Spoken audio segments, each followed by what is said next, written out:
So, you just dropped good money on a Ford F-150, and now you're thinking about a bed cover. Makes sense, because every time it rains, or you toss gear in back, you instantly realize the bed is basically a giant open basket for nature and theft. A lot of people don't realize how much crap gets kicked up by the rear tires, too. Road gunk, pebbles, dust, it doesn't even need to rain. One road trip on Highway 26 and the entire bed looks like you hauled mud for a living. Been there, cleaned that. Bed covers, tonneau covers, whatever you call them, seem so simple. But they can honestly keep your stuff about 95% cleaner and much more secure. Most offer weatherproof seals and a locked tailgate. 72% less likely for a thief to even bother, according to insurance claims. Installation is usually way easier than you'd think. Most covers clamp on, no drilling required.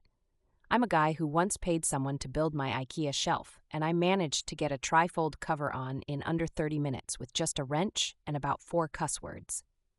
You also get this sneaky benefit, an average of 5 to 10% better gas mileage at highway speed. That's like saving $100 to $250 per year just by keeping drag down. No, really. There are wind tunnel tests on the internet if you want to nerd out hard on it. But then you hit the inevitable mental pothole.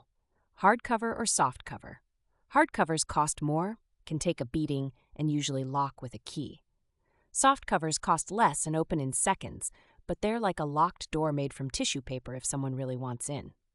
Here's a pain point. What if you need to haul a fridge or a couch? Softcovers fold up or roll out of the way in about 10 seconds. Some hardcovers pop off entirely, but expect to wrangle a chunk of steel or aluminum that weighs 50 pounds and sucks to stash. Rain is one thing, but snow? That's the Portland special. Softcovers sag under heavy snow. Hardcovers deal with most winter dumps, rated to hold up to 400 pounds in some cases. This is a number I've tested, unintentionally, after last year's just an inch or two that turned into Oregon's version of the Ice Age. Some people obsess over security, toolboxes, golf clubs, hunting gear. A locked hardcover pretty much makes the bed into a rolling vault. Drop in a cargo net or bike mount, lock the tailgate, and your risk tanks to almost nothing. Honestly, peace of mind is worth more than I expected. There's also the little life improvement moments. Keeping groceries dry, preventing skateboards from taking flight, or basically never scraping dried leaves out of your bed after a windstorm again. It's the one truck upgrade where you actually notice something missing the minute you go back to stock. Pro tip: look for covers with an easy quick release or automatic tension control. Nothing is worse than buying a model that needs tools every time you want full bed access. Ask me how I know.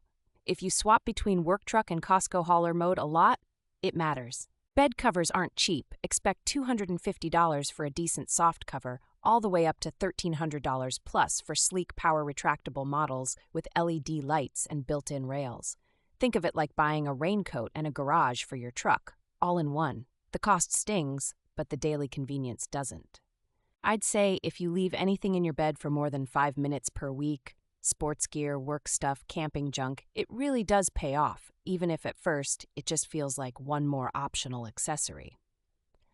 Out of all the random things I've bolted to my F-150, the bed cover gets a full 10 tenths for actual life improvement.